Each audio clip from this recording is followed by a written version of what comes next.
It is 7 o'clock in the morning, and half an hour ago, we got the call. It is Adam and I's 12th wedding anniversary today. And Jess this morning called us. We're laying in bed, and Adam just starts hitting me because my phone's going off. And my phone, I tuck it like at the top of the mattress, and I literally fell off the bed trying to get the phone. I'm like, hello? And she said, hey.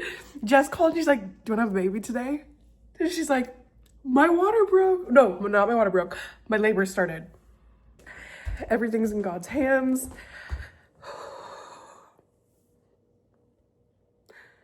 It didn't totally feel really real until about 10 minutes ago when I was standing in the shower. So 12 years to get here. And today's the day on our 12th wedding anniversary. Adam and I didn't get each other gifts because we've just been so frantic and stuff, and we're getting the best gift ever. So, update soon. Oh, here we are. It's real. It's true. I'm a mommy. You saw the title of this video. Yeah, we missed the birth of our son. But we're going to get into all of that in this video, and I'm going to try not to just bawl the whole time because I've just been doing that. I've just been constantly doing that. So if you're new to this game and you're like, hey, who's this girl and what's going on here?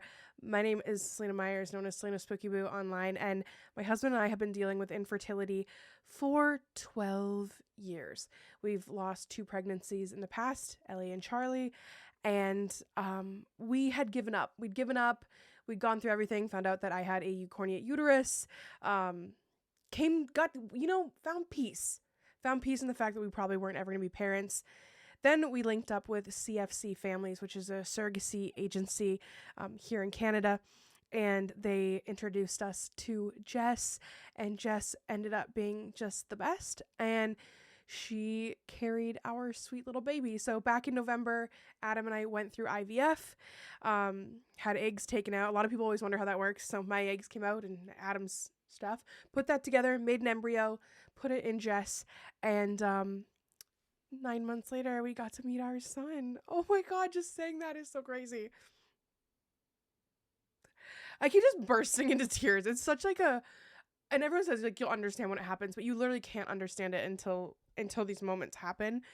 But it's just been such a whirlwind because he was born on Sunday and I'm filming this now on, I don't even know what day of the week is. Apparently that's how it's gonna run. It's Wednesday right now, but he was born on Sunday. Feels like he was born 45 minutes ago, but it has been the most extreme time of my life, filled with so many emotions, and I'm so thankful.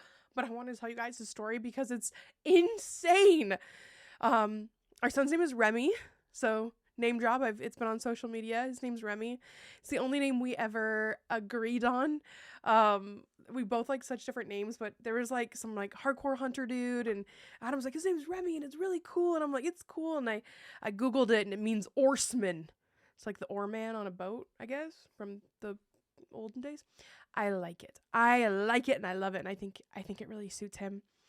But the story of his birth is insane. I'm gonna be honest, I'm probably gonna mess words up truly because I have not slept.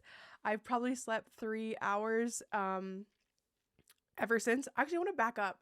Let's talk the night before the night we got the call.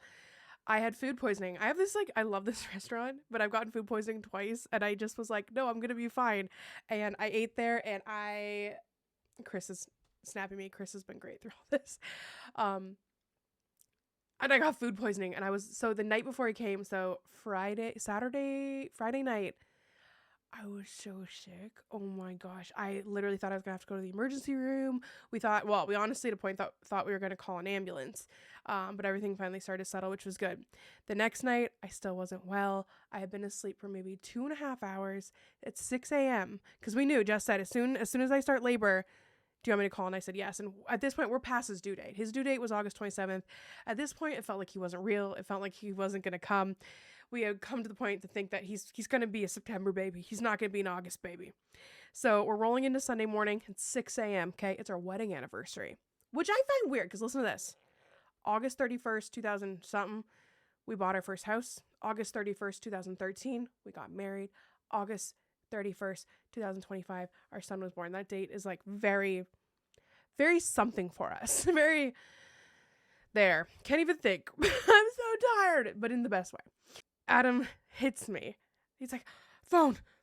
I put my phone at the top of my bed. I like shove it in. I'm like trying to pull it out by the charger. It falls on the ground. I throw my body onto the ground. I rip the phone up. I go, hello?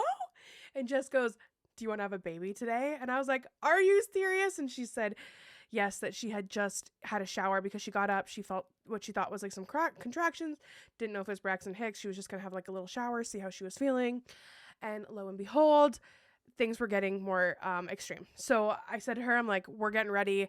We know that Jess has really long labors. She had told us that most of them, I think some were like 11 hours, some were like 24 hours, but the more pregnancies she's had, and I think this is like the 7th or something, they're longer. So she was expecting this to be like a 20-hour kind of labor. That's what it seemed like.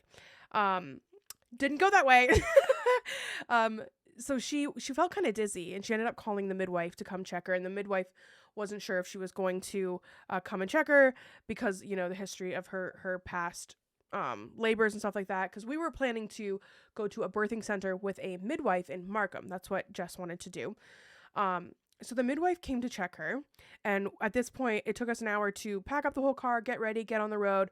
We are now driving to where she lives, which is just about a little over 2 hours from where we live. But we're thinking we're going to get there. We're going to get a hotel room, let her labor at home like she wanted to labor at home, let her have her time, be ready there on call because we were the ones who were going to take her to the hospital. So now I want to go to this interesting point where I had a dream a few months ago that this baby was going to come very fast. And I got actually really scared about it. And we had talked about it, and I was nervous about it. And it was funny because when we left, because I knew we were going to drive to the hospital, I packed a bunch of fresh towels in the truck just in case.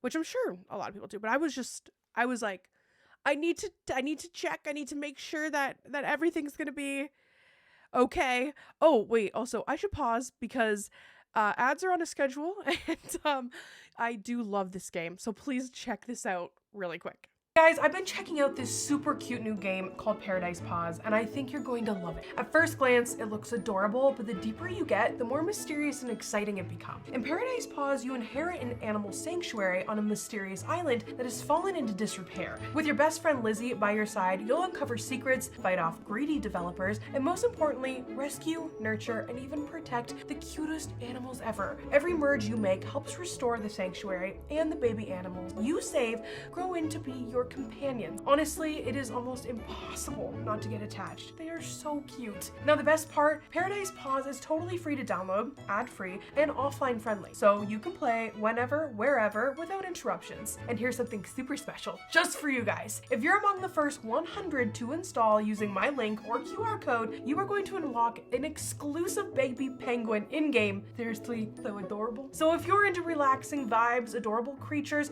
and a little bit of mystery, don't wait. Click the link in the top of my description, and I pinned it in the comments too, to download Paradise Paws right now. Go rescue your favorite animal and help the sanctuary thrive. Download it. I think you're gonna love it, but let's get back into the story of how Remy came into the world. So we are driving. We're driving at a normal pace. We're like breathing. We're like, oh my God, today's the day. He's going to come on our wedding anniversary. This is so special. When I get a message from Jess, she said, you know, midwife checked. She said, I'm 3 centimeters. Cervix is still really thick. We're thinking everything's fine. Everything is going to be totally fine. I'm going to sprinkle some clips in here. Next time we come home, what's gonna happen? You mean next time we all come home, all 3 of us? Yeah. Let's go, buddy. Are you ready? We got shit to do, places to be. It's the first time I think I've ever seen you frantic. I'm not frantic. I'm excited. You're excited, okay. So she sent that message at I think it was 7:51 a.m. 7 minutes later, I get a message, and she goes, "Water's broken. They're calling an ambulance." And she had told me earlier that she had contractions like every 2 minutes, but that was like super normal for her to have the whole time, and that all her labors were super long and super intense. So like, props to her for being a freaking rock star, for just raw dogging these pregnancies for people. Like, it's just amazing that, you know, she's she uses her body to like in this purpose to like help people build families, and like just being humbled by watching her do this and what she's done for us, and just seeing her look at us after she like hands us this baby. I'm getting ahead of the point here. Let's back up. She says they're calling an ambulance. I tell Adam, we start doing a $1.65 on the 401 in kilometers, not miles. Still too fast. Adam's like, you're on cop watch. And I'm just like trying to call my parents and trying to call people. I'm still not understanding that this means things are happening now. I still didn't understand that we weren't going to the birthing center. I didn't understand how crazy things were about to absolutely fall apart. So I get a phone call. Phone starts ringing. It's Jess. I pick up. I'm like, hello? All I hear her in the background is, like, she is in pain. She is uncomfortable. She is not having a good time. It's not a good time. The midwife picks up the phone. I'm so glad she went to check her. I'm so glad she was there. She goes, Selena, I've called an ambulance. We are going to the nearest hospital. I'm like, oh, so not the birthing center. She's like, no. She goes, Jess is going really quick. Like, this is going really quick. And I'm like, holy shit. Because here I am, kind of like this psychic person, and I was like, I felt like this was gonna happen. I'm like having these crazy validated moments, and at the same time I'm just like terrified, right? So at this point we put in the GPS, because this hospital is closer to her. It's not, Markham, where I thought they were heading. We're an hour away, or not an hour. I think we're like 47 minutes away at this point. We're going so fast. I'm losing my mind. It's like 7-8 o'clock in the morning. I'm like, holy shit, Adam, like our baby's coming. And now I'm panicking. Now I'm like, you know what? I don't care if I'm there when he's born. As long as he's okay, I just need him to come into this world safe. I just need Jess to be okay. I just want everyone to be okay. Like, just as long as everything goes smooth. I can't cry. I can't laugh. I'm just like staring. I'm just feeling this insane wave over my body. I can tell my blood pressure, which is going to come into this later, is way too high. I can tell that my pulse is way too high. To be expected. It's a crazy experience that we're going through. Okay, we just got a really scary call. The midwife went to go and check Jess, and she was 3 to 4 centimeters, but she was having contractions every like 2 minutes. And then her mucus plug went, and then her water broke, and now she's 4 to 5 centimeters. So Jess sent me a message. She's like, we're calling an ambulance. We are 54 minutes away from the hospital. The midwife, Jess called me, and the midwife talked to me, and she said, things are going fast. She's going to go really fast. We're going to a different hospital. I hope everything's okay, but also he's coming really fast. She's never had a labor that wasn't like 24 hours, and it just started 2 hours ago. Okay. The whole entire time, what's crazy is I've said the whole time I thought he was going to come really, really fast, and I thought he was going to be born in a car, and I literally put towels in the back of our truck because I had this weird intuition, and now we might literally miss his birth. We're not going to. No, he's going to wait. We got this. As long as, like, I don't care if we miss it, it's just that he's healthy and he's safe and he's fine, and yes, that's all that matters.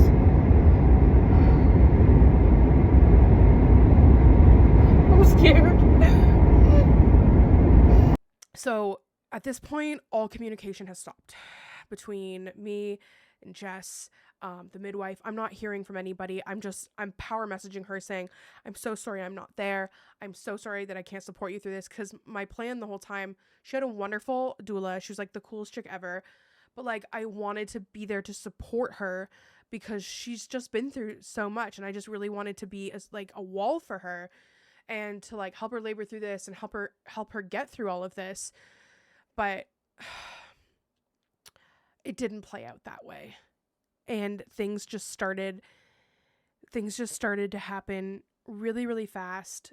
And we're flying down the 401, and there's no more messages. And I have this like wave over my body, and I'm just like, oh, we're not going to see him be born. I'm like, he's coming. And as long as he's okay, like, I just need him. I need him to be okay. And this whole pregnancy, like, it's felt real, but it felt like too good to be true. It felt like I've been through so much loss. I was just like, something's wrong. Like, I felt like something was wrong. And I was trying not to cry. I was trying not to lose it. And Adam was just like, I can't even explain to you guys. Adam is like, I'm gonna cry even just talk about it. He is just like, he's been through so much with his head injury, and like he's still sick, and he is just the strongest, most level-headed person in the world. And he was just like, we got this, and you've got this, and you know, what a fun story. And I'm like, think of the title of the YouTube video when I get to tell his story. We missed this birth of our son, which we did.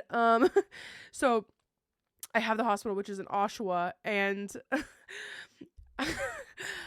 it's so far away. I call them. I say, hey, our baby is coming. Our surrogate's coming by ambulance. I think we're going to miss it maybe. Like, we don't know at this point. All we know is she's going. Like, we don't know anything, right? Like, we have not been through labor ourselves with a live baby. We've never been through that. So they tell me how to get there. So we make a plan that when Adam drops me off, I'm going to run in. Adam's going to park, and we are going to go. And he's going to meet me up there. I just came in from filming that video, and my mother-in-law's letting me have a nap. But I forgot to tell you one of the funniest things that happened on the way to the hospital. So sorry for just throwing this clip in there. But we're near the hospital. We're at our last left turn. Oh my God, look at my bags. We hit a red light, one that we had to wait at because we might have safely gone through a few of them. There was a homeless man on the corner, and Adam goes, do you have any money? Do you have any money? Because I'm just that kind of person. And I'm like, look at my bag. I'm like, I don't have any cash. He goes into his wallet. He opens it up. My husband takes out $340 and gives it to this homeless man. And the man's like, oh, thank you. And then I go, we're having a baby. And he's like, do you know what you're having? And I'm like, it's a little boy. And he's like, congratulations. I just thought it was so funny that like in this crazy moment of panic, Adam was still like, how can we help someone else? But that I needed to be up there. So I go on the emergency doors. There's a security guard. He was like, hey, because I run in. I say, I need to get to labor and delivery right now. My baby's being born right now, and I'm going to miss it. He says, go out the front. He tells me the absolute wrong instructions. They told me to go into emergency. They said, go here. I thought he would take me. He gives me the wrong instructions. I run to this other side of the hospital. I have the worst dry mouth of my life. My heart is pounding. I'm convinced I'm about to have a heart attack. I'm running through hallways. It's so early, no one's there. It literally becomes the back rooms.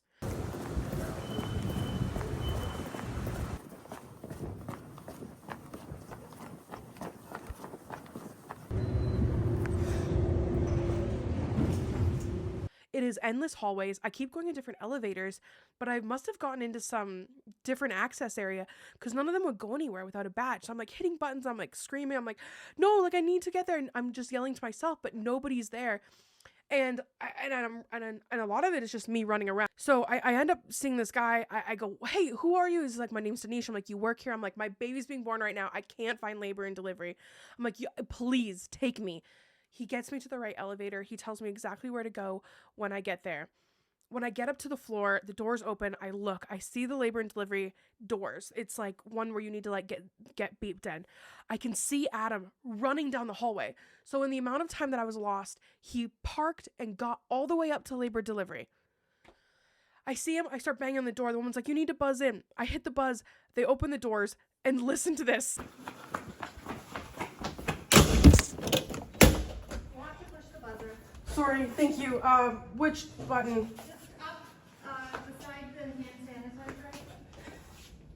Oh, God, thank you. Hi, come on in. Thank you. Hi, which, wait, that was my husband. Oh, room 26. 26, thank you.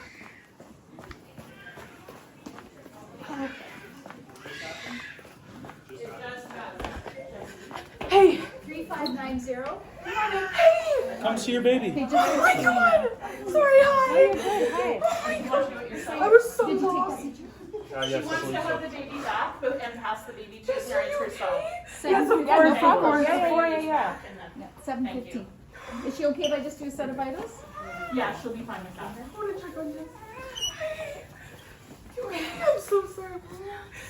You just missed it, guys. Okay. Just missed it. The guy downstairs gave me the wrong thing and I was running all over the hospital. I couldn't find no. this. Every elevator went nowhere. Remember my dream I thought it was going to happen? Oh okay? my God. You okay? Thank you. Yeah, today's our 12th wedding So the wedding anniversary. anniversary. Happy anniversary.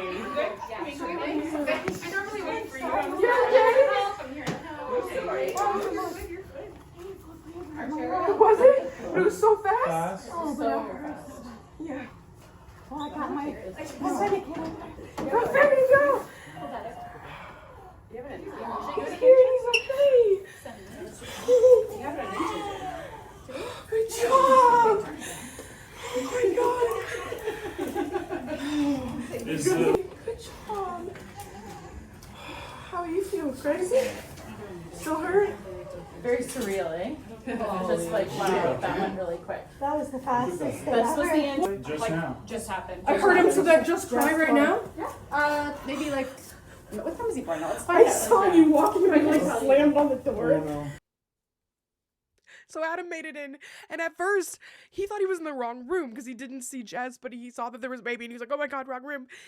And I am like, I am in there less than 10 seconds behind him, and then you hear him say like, "Meet your baby," and I see him, and then I'm like looking at the baby, and time is going so fast, and then I'm just like, "Oh my God, Jess!" And I go over to Jess. It was just such a big moment, and he was out. I remember being like, "Wow, his balls are so huge." And he was crying, and I guess so on Jess's perspective, she's gonna tell her story too. Make sure to follow her on Instagram, and she has her YouTube channel there and stuff, but I'm just so overwhelmed telling this. Oh, I'm like crying, but I can't even cry because I've just been crying for days. Like you can see the redness, like out of happiness. So I'm like talking to Jess, but she was at home. They call an ambulance. She's already like feeling like she has to push. She's going through like crazy contractions. The ambulance shows up. They're like trying to get her on a stretcher. She's like having contractions in the front lawn.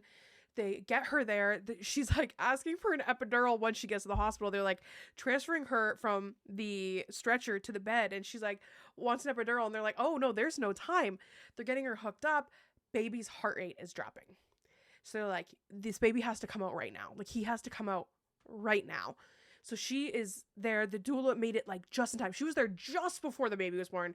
The amazing part is the midwife was there. She met Jess at the hospital. She was so nice. Obviously, she didn't have rights at that hospital, so he had to be delivered by a doctor who I don't even remember talking to. I don't remember talking to him. I don't remember talking to him at all. I remember what he looks like, kind of. I just know that right when they got there, she immediately had to start going. They're like, wait for the doctor. And she's like, no, like he's coming out right now. When we came in, like he was over getting cleaned up. Like they had just like, we missed his birth by 4 minutes. It was 4 minutes. And it's like hard, but I think everything worked out the right way, because if I heard them saying his heart rate was low, like I know that my blood pressure and my pulse was way too high. Like I'm scared I would have died. And like seeing Jess in all that pain without being able to get an epidural. But I'm looking at Jess. Jess is in so much pain. I'm so scared for her. Lips are blue. She's white. Like everything is just going. Everything's open. Everything's going on. The umbilical cord is out. We really wanted delayed clamping. It was white, which is great. Obviously, it didn't take long, I guess, because they put him on her chest for a few minutes. Then they had just put him over when we came in. And at this point, you know, the whole plan was for Jess to hand him to me. Because that's what she wants to do, and I wanted that too.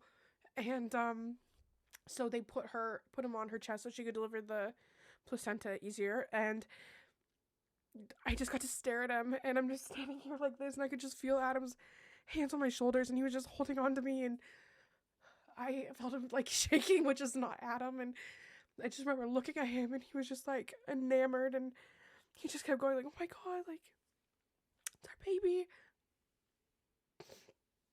This is crazy.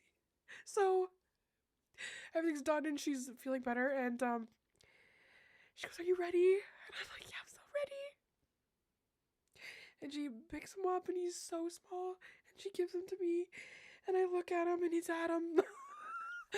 He looks just like Adam, and he's perfect, and he smells good, and he's pink, and he's crying, and he's beautiful, and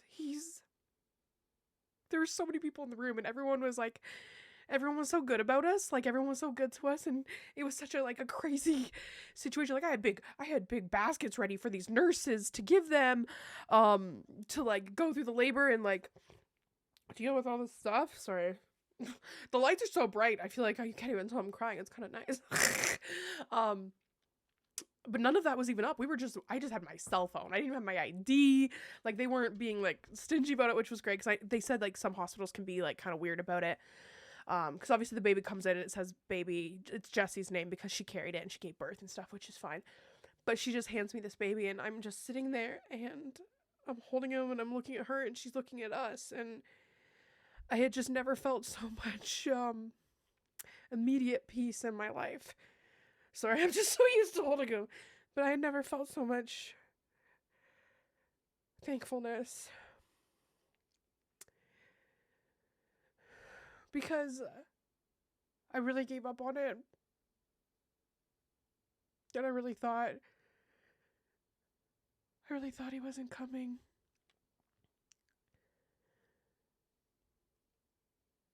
I really thought we'd never have this. And if it wasn't for social media, and I know it's so dumb, but literally, if it wasn't for social media, I wouldn't be able to afford this, which it's expensive to do stuff, lawyers and all that kind of stuff. And I never would have met Jess, and Jeff. I'm really overtired. I never would have met Jess, and I never would have met CFC. I never would have went to Create. I never would have met Dr. LeBrock. I never would have done any of this, and I never would have had the strength to do it. Because I was broken for a long time. Like, when I was little, all I wanted to do was be a mom. And,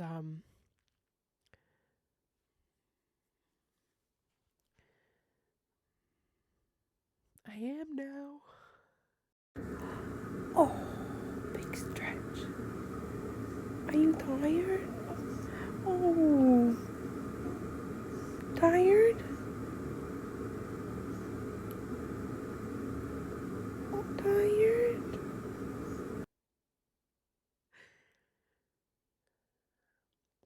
It's just crazy because I never thought we would miss it.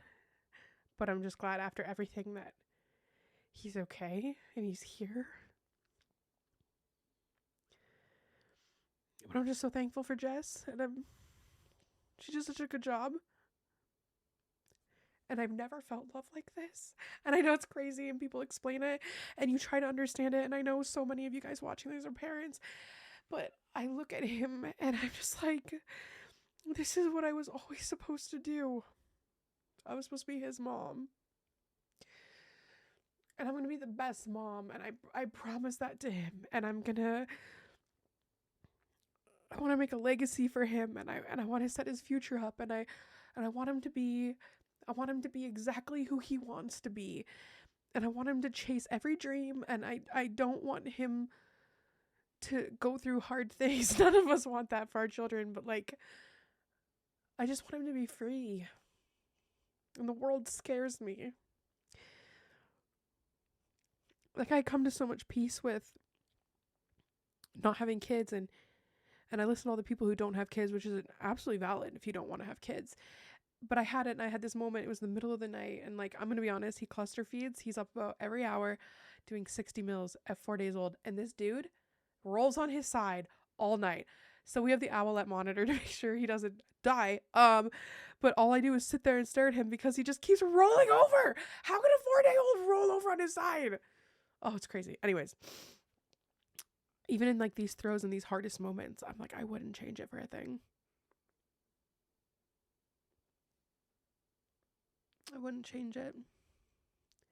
I hate even having to like leave him right now. I just keep looking at the house. Like, I had to get ready. I had to do my hair and makeup to come out here, and like, I do my hair and go sit with him, and do my makeup and go back out and check on him, and put on my clothes and go check on him. But this has been a whirlwind, but it feels like exactly what I'm supposed to do. And I just want to say such a big thank you to CFC, to Create, to Jess.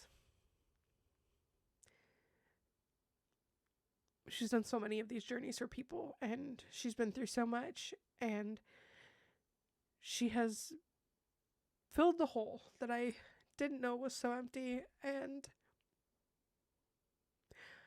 I can't wait to see Remy grow. He looks just like his dad, and I'll put some pictures at the end here, but just thank you for coming on this journey.